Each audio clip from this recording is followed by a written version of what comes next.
Welcome friends, मैं हूं Nitesh Mundra, master CBSE से वंस अगेन। और आज हम देखने वाले हैं हमारा टॉपिक नंबर 4 जो कि सेंस ऑफ कलेक्टिव बिलोंगिंग, जो है chapter nationalism in India tense history से।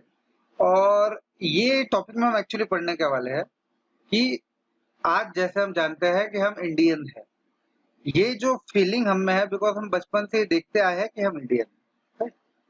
बट ये फीलिंग जब इंडिया नहीं था, बहुत अलग-अलग प्रोविंसेस थे, बहुत अलग-अलग राजा थे, महाराजा थे, बहुत छोटे-छोटे पार्ट में इंडिया बटा हुआ था। कश्मीर अलग था, हैदराबाद अलग था, जूनागढ़ अलग था, राइट? जोधपुर अलग था। तो ऐसे टाइम में एक पूरे देश में सेंस ऑफ बिलोंगिंग लाना, पूरे देश में सेंस ऑफ बिलोंगिंग लाना, ये काम किसने किया, ये हम ये टॉपिक में देखेंगे। ठीक है, तो देखते हैं कि वैसे नेशनलिज्म जो फैला, इसने एक चीज तो दी लोगों को कि कोई चीज उनको बाइंड करती है, कोई चीज उनको साथ में लाती है, वो है देश, राइट? एक फीलिंग आई लोगों के बीच में। बट ये फीलिंग अलग अलग कम्युनिटीज, अलग अलग रिलीजन, अलग अलग लैंग्वेज के ग्रुप डेवलप होने में, ओके, और एक सेंस ऑफ बिलोंगिंग आने में क्या चीज की हेल्प रही, ये हम इस टॉपिक में देखेंगे। ठीक है, तो पहले सबसे पहली जो ये सेंस ऑफ बिलोंगिंग आई, कलेक्टिव सेंस ऑफ बिलोंगिंग आई, ये आई यूनाइटेड स्ट्रगल से, जहाँ पे हिंदू आए, मुस्लिम आए, सब साथ में आए और ये सब लड़े किसके लिए? स्वराज के लिए लड़े, राइट? तो एक यूनाइटेड स्ट्रगल के लिए एक फीलिंग आई वहां पे। इसमें variety of cultural process through which the nationalism capture people's imagination. तो मतलब जो हमारा कल्चर है, जैसे हिंदुइज्म होगा, और पास्ट में हम कितने ग्लोरीफाइड थे, ये सारी चीजें एक नेशनलिज्म की फीलिंग लेके आए लोगों में। इसमें हिस्ट्री का, फिक्शंस का, फोक टेल का, सॉन्ग का, पॉपुलर प्रिंट, सिंबल, मतलब ये सॉन्ग मतलब जैसे वंदे मातरम सॉन्ग हो गया, पॉपुलर प्रिंट मतलब भारत माता की जो तस्वीर है, सिंबल मतलब हमारा एक, जैसे आज तिरंगा है हमारा, वैसा सिंबल। और ये सारे लोगों ने, ये सारे चीजों ने एक नेशनलिज्म की फीलिंग लाई लोगों के अंदर, ये हम देखने वाला है। तो इसकी शुरुआत कहाँ से हुई, मतलब लोगों ने सोचना कहाँ से किया, शुरू किया? तो ये 20th सेंचुरी में इसकी शुरुआत हुई और लोग विजुअलाइज करने लग गए भारत माता को। लोग क्या विजुअलाइज करने लग गए? भारत माता को। और ये किसने बनाया? बंकिम चंद्र चट्टोपाध्याय ने बनाया। भारत माता की जो इमेज है, ये बंकिम चंद्र चट्टोपाध्याय ने बनाया, और जो बहुत फेमस इमेज है। उसके बाद में 1870s में वंदे मातरम लिखा गया। ठीक है, चट्टोपाध्याय जी ने लिखा वंदे मातरम। उसके बाद में मतलब मदरलैंड के बारे में वंदे मातरम में उन्होंने बताया। उसके बाद में एक नॉवेल लिखी आनंद मठ, जिसके जो सॉन्ग्स है स्वदेशी मूवमेंट में पूरे बंगाल में गाए जाते हैं। ये अब एक चीज इसमें भी ध्यान दे रहे कि भारत माता की एक और इमेज रविंद्रनाथ जी टैगोर ने भी बनाई थी, जो यहाँ पे आपको दिख भी रही होगी। और इसमें भारत माता को काम, कंपोज, डिवाइन, स्पिरिचुअल, जो हमारे बेसिक कल्चर है उसमें दिखाया गया। और ये बहुत लोगों ने भारत माता की इमेज अलग अलग तरीके से अपने अपने एस्पिरेशन की वजह से बनाई। बट एक चीज उसमें कॉमन रही, वो रहा नेशनलिज्म। वो क्या रहा? नेशनलिज्म रहा। ठीक है, और इंडियन फोक रोल भी बहुत इम्पोर्टेंट रहा। बहुत सारे फोक सॉन्ग्स, फोक टेल्स जो गांव में जाते थे, टूर करते थे, लोगों को गैदर करते थे और गाते थे। ये ये टेल्स ने हमारा रियल कल्चर, जो करप्ट हुआ है और जो डैमेज हुआ है, वो लोगों तक पहुंचाया कि हम कैसे थे और आज हम कैसे हैं। हमारा कल्चर डैमेज हो रहा है, ये उन्होंने बताया। और ये जो फोक ट्रेडिशन है इसको प्रिजर्व करना पड़ेगा, एसेंशियल है, बिकॉज ये हमारे देश की आइडेंटिटी है और इसको रिस्टोर करना पड़ेगा हमारे पास्ट को। ये वो फोक टेल का एक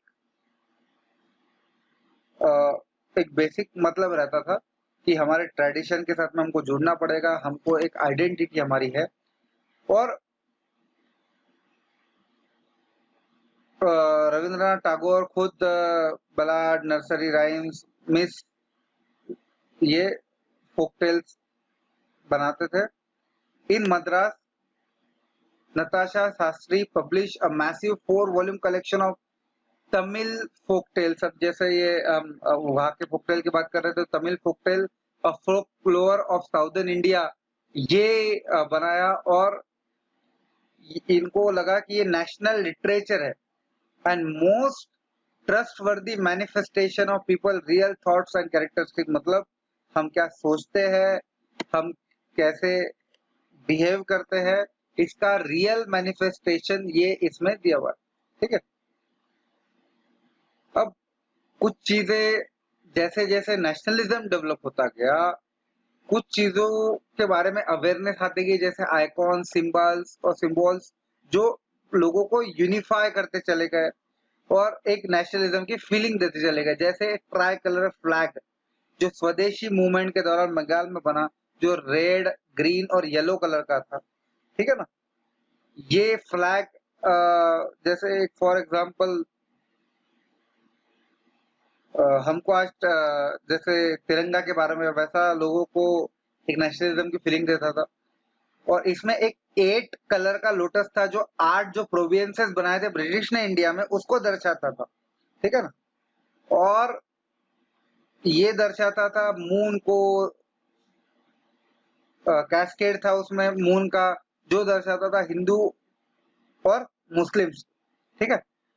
इन 1921 गांधी जी ने स्वराज फ्लैग डिजाइन किया, जो आज भी हमारा है तिरंगा, जिसको हम बोलते हैं रेड, ग्रीन और व्हाइट से। और उसमें एक स्पिनिंग व्हील रखा।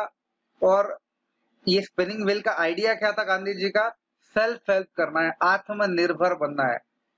क्या करना है? आत्मनिर्भर बनना है, ये उसके पीछे की कामना थी। और ये मार्चेस के अंदर एक सिंबल बन गया आगे के लिए। ठीक है। अब एक और फीलिंग थी कि नेशनलिज्म के बारे में, जो हिस्ट्री से आती थी। ठीक है। हिस्ट्री से आती थी।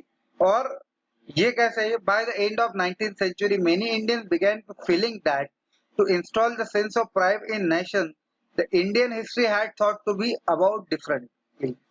The British saw Indian as a backward and primitive, incapable of governing themselves. मतलब उनको ऐसा लगता था हम पिछड़े हुए हैं, हम खुद को गवर्न नहीं कर सकते। In response Indian began to looking at the past, discover the India great achievement, मतलब इंडिया ने जो अचीवमेंट किया। They wrote about the glorious development in ancient times where art, architecture, science, mathematics, religion, culture, law, philosophy, craft, trade has flourished. मतलब India में ये भी flourish हुआ था पास्ट में, इसके बारे में बताने लग गए। These glorious times in their view was followed by the history of decline when India was colonized. मतलब ये सारी चीजें हमसे छीन ली गई जब इंडिया कॉलोनाइज हुआ। इसने भी नेशनलिज्म की feeling lie. These nationalist histories urge that the readers to take pride in the Indian great achievement in past struggle to change miserable condition of life under British। मतलब ये उनको याद दिला रहे थे कि हम कितने ग्लोरियस थे, हमारी क्या परिस्थिति ब्रिटिशर्स ने कर दिया और हमको फिर से वो परिस्थिति वापस लानी है जो हमारी पास्ट में थी।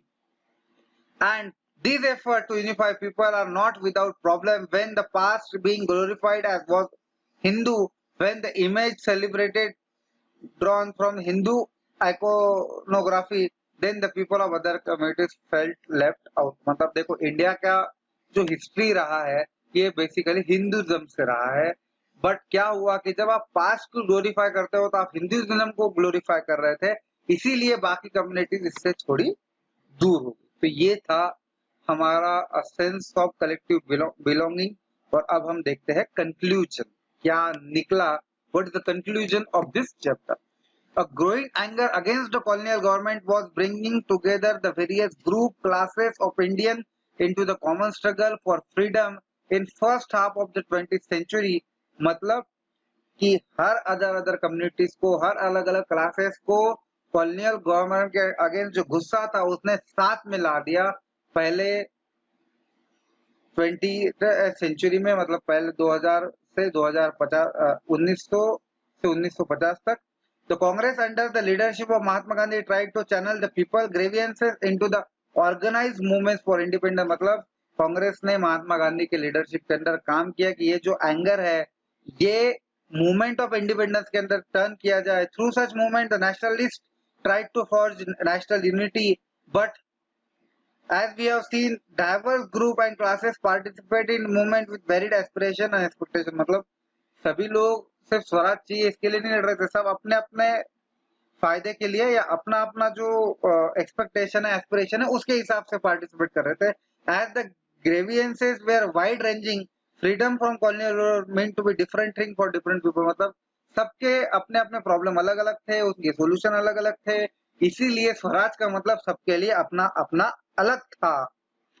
The Congress continues to attempt to resolve the differences and ensure the demand of one group did not eliminate another. हाँ, yes, कांग्रेस ने कोशिश की कि सबको साथ में लाया जाए, किसी की एक की डिमांड दूसरे ग्रुप के लिए खतरनाक ना साबित हो या उसको ऐसा ना लगे कि मुझे एलिमिनेट किया जा रहा है, अलग किया जा रहा है. This is precisely why the unity within the movement often breaks out. और इसी कारणवश यूनिटी बार बार ब्रोक होती रही. And high point of the Congress activity and nationalist unity were followed by the phases of disunity and inner conflict between the group. और यही हुआ कि कुछ कांग्रेस की एक्टिविटी की वजह से और नेशनलिस्ट यूनिटी को फेजेस ऑफ डिसयूनिटी देखनी पड़ी और डिफरेंट ग्रुप के बीच में कॉन्फ्लिक्ट देखने पड़े. In other words, what was emerging was a nation with many voices wanting freedom from the colonial rule. Yes, but एक सिल्वर लाइनिंग अगर आप कोई देखे तो हाँ, अलग अलग आवाजें थी, सब थे, पर सब किसके लिए हो रहा था कि हमको फ्रीडम कॉलोनियल रूल से मिलना चाहिए. और इसी पॉइंट के साथ में हम ये चैप्टर को यहाँ पे ओवर करेंगे. Thank you very much. अगर इसमें कोई भी डाउट हो तो हम लाइव क्लासेस में देखेंगे. तो जुड़े रहिए, देखते रहिए और आगे बढ़ते रहिए. Thank you very much. Thank you.